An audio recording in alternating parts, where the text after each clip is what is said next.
इस एपिसोड की शुरुआत में हमें किंग ह्वान एकेडमी का सीन दिखाया जाता है, जिसका के नाम बदलकर क्लियर स्काई एकेडमी कर दिया होता है। फिर हमें मीटिंग हॉल का सीन दिखाया जाता है, जहां पर एक आदमी हेडमास्टर से कहता है कि ब्रदर बाय को बता दिया है वो लिन फैमिली की तरफ जा रहे हैं और हेडमास्टर को भी चेंज करके उन्हें एकेडमी का डीन बना दिया गया है। ये सुनने के बाद डीन उनसे कहता है कि ये अच्छी बात है, जो जूनियर ब्रदर बाय की ट्रिप थी वो लिन फैमिली के काफी करीब थी, जिसके वजह से हमने उसे लिन फैमिली के एंसेस्टर की जो बैंकेट है उसमें जाने के लिए कहा। फिर एनफोर्समेंट हॉल एडर टू जियान शेंग डीन से कहता है कि जो लिन फैमिली है वो साउथर्न रियलम की टॉप फैमिलीज में से एक आती है। क्या उन्हें ऐसा नहीं लगेगा कि हम इंस्ट्रक्टर बाय को वहां पर भेजकर उन्हें सम्मान नहीं दे रहे? यह सुनने के बाद डीन उसे कहता है कि हालांकि कुछ समय पहले जूनियर ब्रदर बाय ने अजूरे बर्ड पिक में अचानक हुए बदलाव को छुपाने की कोशिश की थी, लेकिन मुझे यकीन है कि अजूरे बर्ड पिक से जो स्पिरिचुअल पावर बाहर लीक हो रहे थे उसे आप लोगों ने भी महसूस किया होगा। यह सुनने के बाद इन्फोर्समेंट हॉल का दूसरा एल्डर कहता है कि अब मुझे ये मत बताइएगा इंस्ट्रक्टर बाय ने फिर से ब्रेक थ्रू किया है। फिर डीन सीरियस होते हुए उनसे कहता है कि जो जूनियर ब्रदर बाय है उसे अपनी प्रोफाइल लो रखना पसंद है और मुझे यकीन है कि उसकी कल्टीवेशन लेवल मेरी जितनी है और मैं जल्दी इंस्ट्रक्टर्स को एल्डर की अथॉरिटी सौंप दूंगा। ये सुनने के बाद सारे एल्डर्स काफी हैरान हो जाते हैं। उन्हें इतना हैरान होते हुए देखकर डीन उनसे मुस्कुराते हुए कहते हैं कि जो यंगर जनरेशन है वो काफी आसानी से इसे संभाल लेंगे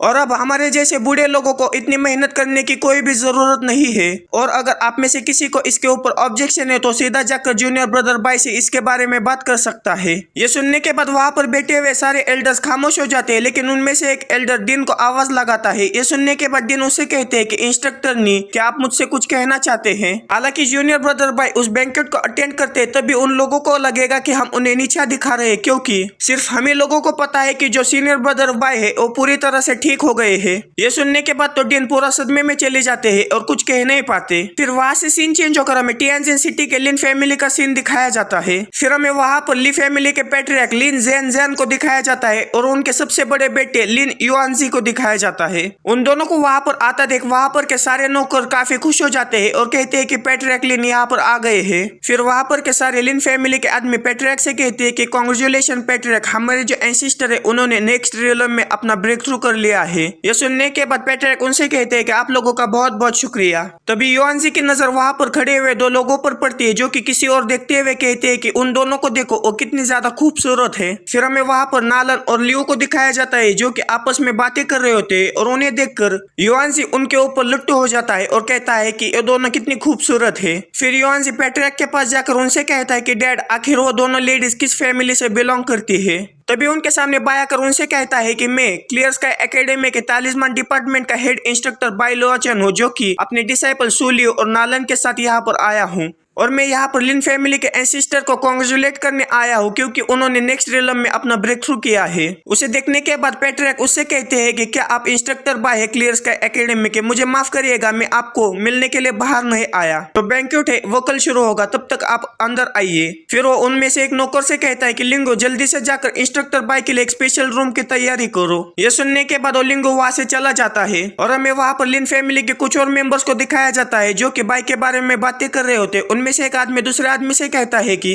अगर मैं गलत नहीं हूँ, जो इंस्ट्रक्टर बाय है क्लियर स्काई एकेडमी का वो पहले से क्रिपल है, आखिर उन लोगों ने इन्हें यहाँ पर क्यों भेजा? और दूसरा आदमी उस आदमी से कहता है कि क्या वो नालन दाव नहीं है, जिसके की पूरी फैमिली को ब्लड स्वॉर्ड पैलेस ने तबाह कर दिया था, लेकिन वो अभी तक जिंदा कैसे है? फिर हमें उसी नौकर को दिखाया जाता है, जो कि बाय के पास आकर उनसे कहता है कि आपका कमरा रेडी हो चुका है, चलिए उस तरफ चलते हैं। फिर हमें लियो, नालन और बाय को दिखाया जाता है, जो कि अपने कमरे की तरफ जा रहे होते और उन्हें जाते हुए युआनजी देख रहा होता है। बाय के वहां से जाने के बाद पैट्रियार्क युआनजी से कहते हैं कि एकेडमी अपनी आंखों में हमें कुछ भी नहीं समझते, उन्होंने क्रिपल को हमें कांग्रेचुलेट करने के लिए भेजा। ये सुनने के बाद युआनजी उनसे कहता है कि डैड, अगर आप ठीक से सोचे तो मुझे लगता है कि ये जो क्रिपल है वो हमसे मदद मांगने के लिए यहाँ पर आया है।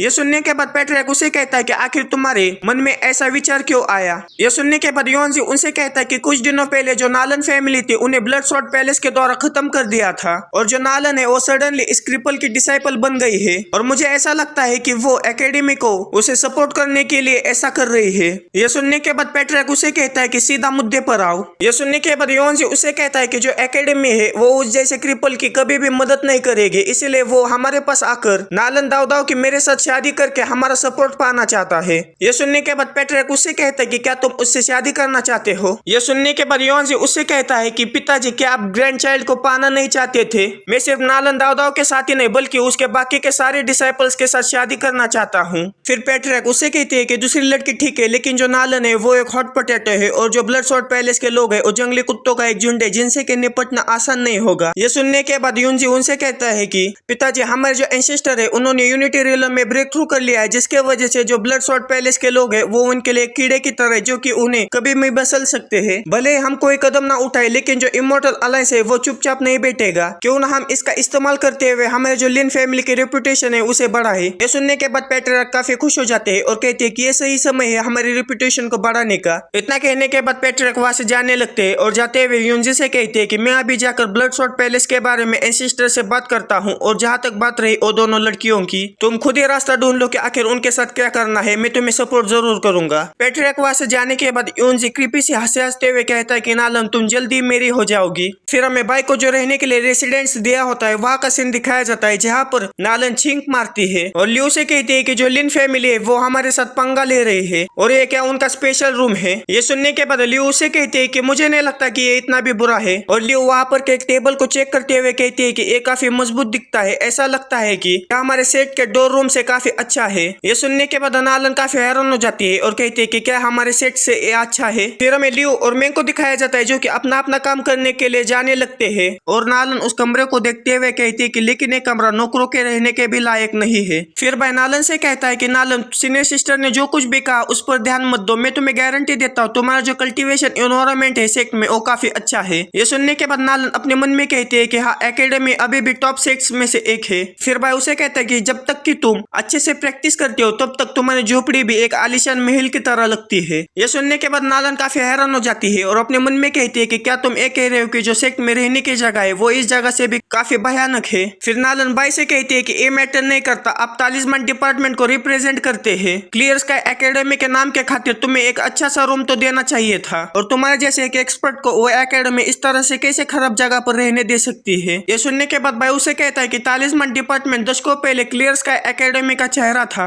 और तुम ये याद रखो जो लोग दिखावे की परवाह करते हैं वो कभी भी इसे बड़ा नहीं बनाते। इतना कहने के बाद भाई एक पोर्टल खोल लेता है और नालन से कहता है कि मैं तुम्हें कुछ ट्रेजर्स दूंगा। उस पोर्टल को देखने के बाद नालन काफी हैरान हो जाती है। तभी उस पोर्टल में से एक किताब निकालकर नालन के बड़े बड़े दो अरमानों में जाने लगती है, जिसके वजह से नालन काफी अजीब अजीब हरकतें करने लगती है। तभी भाई को सिस्टम का नोटिफिकेशन आता है कि होस्ट को रिवॉर्ड में सुप्रीम इन पॉइजन सूत्रा और सुप्रीम इन सिल्क थ्रेड मिला है, आप इसे केयरफुली से यूज करिएगा। तभी भाई काफी हैरान हो जाता है और नालन से कहता है कि तुम्हें अभी अभी सेंट आर्टिफैक्ट मिला है जिसके वजह से तुम इसे पूरी तरह से कंट्रोल नहीं कर सकती, मैं तुम्हें अभी इसे रिमूव करने के लिए मदद करता हूँ। ये सुनने के बाद नालन भाई से कहती है कि क्या मुझे फिर से अपने कपड़े उतारने की जरूरत है। ये सुनने के बाद भाई काफी हैरान हो जाता है और उसे कहता है कि आखिर तुम किस बारे में बात कर रही हो, तुम थोड़ा सा इंतजार करो, बस इसे काम करना चाहिए। तभी हमें नालन को दिखाया जाता है जो कि नीचे गिरने वाली होती है। तभी भाई उसे पकड़ लेता है। फिर भाई नालन से कहता है कि क्या तुम ठीक हो, ये मेरी गलती है, मुझे माफ कर देना। ये सुनने के बाद नालन उसे कहती है कि